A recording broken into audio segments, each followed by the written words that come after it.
2020년 9월 26일 토요일 새벽 기도회 말씀 묵상 시간입니다. 오늘 우리에게 주시는 하나님 말씀은 히브리서 9장 말씀입니다. 히브리서 9장 이 말씀을 한 목소리로 봉독하겠습니다. 첫 언약에도 섬기는 예법과 세상에 속한 성소가 있더라. 예비한 첫 장막이 있고 그 안에 등잔대와 상과 진설병이 있으니 이는 성소라 일컫고 또 둘째 휘장 뒤에 있는 장막을 지성소라 일컫나니 금향로와 사면을 금으로 싼 언약궤가 있고 그 안에 만나를 담은 금 항아리와 아론의 쌍난 지팡이와 언약의 돌판들이 있고 그 위에 속죄소를 덮는 영광의 그룹들이 있으니 이것들에 관하여는 이제 낱낱이 말할 수 없노라. 이 모든 것을 이같이 예비하였으니 제사장들이 항상 첫 장막에 들어가 섬기는 예식을 행하고 오직 둘째 장막은 대제사장이 홀로 1년에 한 번 들어가되 자기와 백성의 허물을 위하여 드리는 피 없이는 아니하나니 성령이 이로써 보이신 것은 첫 장막이 서 있을 동안에는 성소에 들어가는 길이 아직 나타나지 아니한 것이라. 이 장막은 현재까지의 비유니 이에 따라 드리는 예물과 제사는 섬기는 자를 그 양심상 온전하게 할 수 없나니 이런 것은 먹고 마시는 것과 여러 가지 씻는 것과 함께 육체의 예법일 뿐이며 개역할 때까지 맡겨둔 것이니라. 그리스도께서는 장래 좋은 일의 대제사장으로 오사 손으로 짓지 아니한 것 곧 이 창조에 속하지 아니한 더 크고 온전한 장막으로 말미암아 염소와 송아지의 피로 하지 아니하고 오직 자기의 피로 영원한 속죄를 이루사 단번에 성소에 들어가셨느니라. 염소와 황소의 피 및 암송아지의 죄를 부정한 자에게 뿌려 그 육체를 정결하게 하여 거룩하게 하거든 하물며 영원하신 성령으로 말미암아 흠없는 자기를 하나님께 드린 그리스도의 피가 어찌 너희 양심을 죽은 행실에서 깨끗하게 하고 살아계신 하나님을 섬기게 하지 못하겠느냐. 이로 말미암아 그는 새 언약의 중보자시니 이는 첫 언약 때에 범죄한 죄에서 속량하려고 주구사 부르심을 입은 자로 하여금 영원한 기업의 약속을 얻게 하려 하심이라. 유언은 유언한 자가 죽어야 되나니 유언은 그 사람이 죽은 후에야 유효한즉 유언한 자가 살아있는 동안에는 효력이 없느니라. 이러므로 첫 언약도 피 없이 세운 것이 아니니 모세가 율법대로 모든 계명을 온 백성에게 말한 후에 송아지와 염소의 피 및 물과 붉은 양털과 우슬초를 취하여 그 두루마리와 온 백성에게 뿌리며 이르되 이는 하나님이 너희에게 명하신 언약의 피라 하고 또한 이와 같이 피를 장막과 섬기는 일에 쓰는 모든 그릇에 뿌렸느니라. 율법을 따라 거의 모든 물건이 피로써 정결하게 되나니 피 흘림이 없은즉 사함이 없느니라. 그러므로 하늘에 있는 것들의 모형은 이런 것들로서 정결하게 할 필요가 있었으나 하늘에 있는 그것들은 이런 것보다 더 좋은 제물로 할지니라. 그리스도께서는 참 것의 그림자인 손으로 만든 성소에 들어가지 아니하시고 바로 그 하늘에 들어가사 이제 우리를 위하여 하나님 앞에 나타나시고 대제사장이 해마다 다른 것의 피로써 성소에 들어가는 것 같이 자주 자기를 드리려고 아니하실지니 그리하면 그가 세상을 창조한 때부터 자주 고난을 받아야 할 것이로되 이제 자기를 단번에 제물로 드려 죄를 없이 하시려고 세상 끝에 나타나셨느니라. 한 번 죽는 것은 사람에게 정해진 것이요 그 후에는 심판이 있으리니 이와 같이 그리스도도 많은 사람의 죄를 담당하시려고 단번에 들이신 바 되셨고 구원에 이르게 하기 위하여 죄와 상관없이 자기를 바라는 자들에게 두 번째 나타나시리라. 아멘. 예수님께서 십자가에 돌아가신 것이 어떻게 우리의 죄를 사하게 되셨는가? 이거는 구약 성경을 모르면 이해하기 어려운 내용입니다. 예수님이 십자가에 돌아가실 만큼 우리를 사랑하셨다. 이거는 누구라도 이해할 수 있지만 그렇게 돌아가신 것이 어떻게 우리의 죄를 사하셨는가? 구약의 제사를 잘 이해하고 그걸 잘 적용해야 합니다. 예수님의 십자가와 구약 시대의 제사를 그 관계를 잘 설명해야 합니다. 오늘 본문은 예수님의 십자가가 구약 시대의 제사를 어떻게 완성하셨는가, 또 그 관계는 어떻게 되는가, 여기에 대해서 분명하게 설명합니다. 1절 이후에 나와 있는 1절부터 보면 구약 시대의 제사에 대해 설명합니다. 첫 언약, 구약의 율법이죠. 여기에는 섬기는 예법과 또 세상에 속한 성소가 있다. 그래서 이제 첫 장막에서는 첫 장막에 들어가서는 제사장들이 항상 제사를 드렸다. 6절 후반부에 보면 항상 제사장들이 첫 장막에 들어가서 섬기는 예식을 행했다. 7절 그런데 오직 둘째 장막은 대제사장이 홀로 1년에 한 번 들어가서 자기와 백성의 허물을 위하여 제사를 드렸는데 반드시 피를 통해서 제사를 드렸다. 사실 이 땅의 제사는 항상 드리는 제사와 그 다음에 1년에 한 번은 꼭 드리는 그 속죄의 일에 드리는 그러한 제사를 이야기할 수 있습니다. 그런데 이게 1년에 한 번이지만 매년 한 번인 거죠. 그러니까 계속 드려야 하는 제사입니다. 첫 장막과 또 두 번째 장막 안에는 지성소가 있습니다. 지극히 거룩한 그곳에서 대제사장이 자기와 또한 백성의 죄를 속죄하기 위해 들어갔다. 그런데 이게 완전할 수 없기 때문에 결국 9절 마지막 부분에 있는 것처럼 섬기는 자, 그러니까 대제사장조차도 이것으로서 온전하게 할 수는 없었다. 이 율법에 대해서 다시 한번 생각할 필요가 있다는 말이겠죠. 10절 이런 것은 먹고 마시는 것, 또 여러 가지 씻는 것, 구약의 율법에 보면은 정결 예식들이 있죠. 그리고 육체의 예법들. 자, 그래서 이거는 개혁할 때까지 맡겨둔 것이다. 율법의 의의가 있습니다. 율법은 육체의 예법을 위한 것이다. 말하자면 우리의 육신으로서 어떻게 우리의 살아가는 공동체 안에서 다른 사람들을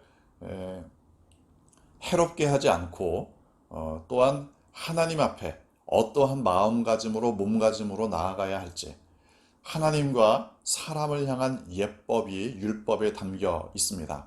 이 예법이라는 것은 단순히 공손하게 해야 된다. 이걸 떠나서 사람과 사람 사이에 있어서는 이 정결한 것, 그 다음에 뭐 병과 관련된 것 등등이 포함되어 있습니다. 이런 것들이 중요합니다.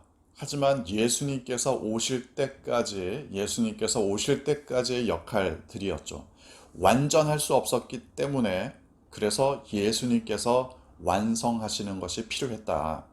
제사도 마찬가지다. 11절 그리스도께서는 장래 좋은 일의 대제사장으로 오셔서 12절 후반부 오직 자기의 피로 영원한 속죄 제사를 드리셨다. 14절 보면 예수님의 그 속죄 제물은 14절 중반부에 흠없는 자기를 하나님께 드린 그리스도의 피였다. 15절 그는 새 언약의 중보자가 되셨다. 18절 첫 언약도 피를 가지고 첫 언약도 세워진 것이 아니냐. 뭐 예를 들어 아브라함이 이삭을 잡기 직전에 하나님이 막으시고 양을 통해 제사를 드리게 하셨던 것처럼 또한 율법을 통해서 수없이 많은 제사를 통해 자신의 죄를 하나님 앞에 고백했던 것처럼 이 죄를 속죄하기 위해서는 피가 반드시 필요했는데 예수님의 피 흘림으로 말미암아 우리의 제사를 완성시켰다. 22절 후반부 피 흘림이 없은즉 사함도 없다. 23절 하늘에 있는 그것들은 이런 것들보다 더 좋은 제물로 할지니라. 새 언약을 이루기 위해서 당연히 완전한 더 좋은 제물이 필요했겠죠. 단순히 더 좋은 정도가 아니라 흠없는 완전한 제물이신 예수님께서 이 완전한 제사를 드리셨습니다. 24절 보면은 24절 중반부에 손으로 만든 성소에 들어가지 아니하시고 바로 하늘에 들어가사 우리를 위하여 하나님 앞에 나타나셨다. 이게 무슨 의미냐? 28절 보면은 그리스도도 많은 사람의 죄를 담당하시려고 단번에 들이신 바 되셨다. 단번에. 그러니까 이 땅의 제사는 수도 없이 제사를 드려야 되는데 예수님은 한 번에 그리고 많은 사람의 죄를 담당하시기 위해 온전히 온전한 제사가 되어 주셨다. 예수님의 십자가가 의의가 있는 것은 또 다른 십자가가 필요하지 않게 됐습니다. 또 다른 제사가 필요하지 않습니다. 온전한 제사. 예수님을 의지할 때 우리는 온전한 생명을 얻게 된다. 뿐만 아니라 28절 후반부 죄와 상관없이 자기를 바라는 자들에게 두 번째 나타내시리라. 첫 번째 예수님의 강림은 우리의 속죄 때문에 오셨습니다. 두 번째는 예수님을 기다리는 사람들을 만나시기 위해 오시는 겁니다. 영원한 속죄와 영원한 만남, 이 둘 사이에 우리는 살고 있습니다. 그러므로 우리는 속죄에 예수님의 그 속죄 제사에 합당한 삶을 살아야겠죠. 은혜를 갚기 위해 살아야 되겠죠. 뿐만 아니라 예수님과의 만남을 기다리는 자세로 살아야 되는 것이 우리의 삶입니다. 영원한 속죄와 영원한 만남 사이에 살아가시는 여러분 되시기를 주님의 이름으로 축원합니다. 함께 기도하겠습니다. 주신 말씀 묵상하며 이 말씀을 내 삶에 적용하는 마음으로 결단하는 마음으로 잠시 묵상으로 기도하겠습니다.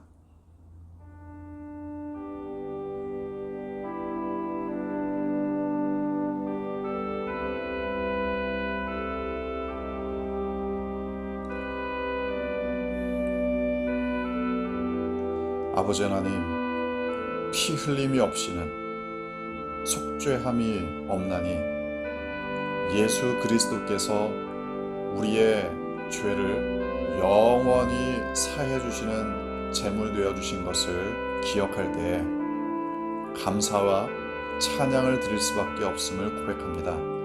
오늘도 영원한 속죄와 영원한 만남 사이에서 살아가는 우리가 그 속죄에 합당하게 또한 만남을 기다리는 마음으로 살게 하여 주옵소서.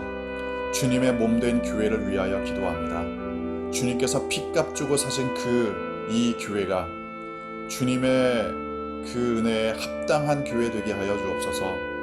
어떠한 삶의 자리에 있든지 하나님의 영광을 드러내며 사람들을 살리며 희생하며 헌신하며 섬기며 사랑하는 교회 성도들 되게 하여 주옵소서. 또한 이 나라와 이 민족을 위하여 중보하오니 하나님께서 지켜주심으로 코로나 바이러스의 위협으로부터 지켜주시고 이 병을 잡기 위해 애쓰는 의료진과 공무원들에게 하나님의 지혜를 더하여 주옵소서. 또한 한반도에 진정한 하나님의 평화가 임하기를 원합니다. 그러므로 사람들의 눈물이 다시는 흘리지 않게 하여 주시고 북한 땅에도 자유롭게 복음을 증거할 수 있도록 인도하여 주옵소서. 온 세상의 주인 되신 하나님, 오늘도 세계 곳곳에서 벌어지는 아픔과 참상을 돌아보아 주시고 하나님께서 다스려 주시기를 간구합니다. 이를 위하여 복음을 증거하고 있는 우리의 선교사님들, 오늘도 수많은 영혼들을 구원하며 하나님의 창조의 질서를 회복시키는 데에 쓰임받게 하여 주옵소서. 아버지 하나님, 컴패션을 통해 우리와 연결된 아이들, 오늘도 하나님께서 직접 양육하여 주셔서 그 땅의 영적인 거인들로 성장하게 하여 주옵소서. 군에 가 있는 우리의 아들들 눈동자처럼 지켜주시고 멀리 출타 중인 성도들, 가족들과 떨어져 생활하는 성도들, 오늘도 하나님께서 돌보아 주시기를 간구합니다. 진학을 준비 중인 학생들, 취업과 결혼을 준비 중인 청년들, 하나님께서 그 앞길을 순적하게 인도하여 주옵소서. 몸과 마음이 연약한 성도들이 있습니다. 하나님께서 그들의 삶을 치유의 손길로 붙들어 주시고 경제적인 어려움을 겪는 성도들 일용할 양식을 공급하여 주옵소서. 인생의 여러 가지 굴곡을 겪고 있는 성도들 하나님께서 위로하여 주시며 하나님의 방법으로 문제들을 풀어갈 수 있도록 인도하여 주옵소서. 오늘 하루도 주님만 의지합니다. 주일 예배를 준비하는 마음으로 토요일을 보내게 도와주시고 말씀으로 또한 하나님의 사랑으로 승리하게 하여 주옵소서. 우리의 눈을 들어서 하나님의 영광을 바라보는 하루 되게 하여 주옵소서. 감사합니다. 사랑합니다. 예수님의 이름으로 기도합니다. 아멘. 오늘도 하나님의 돌보심과 평안이 여러분과 함께 하시기를 소망합니다.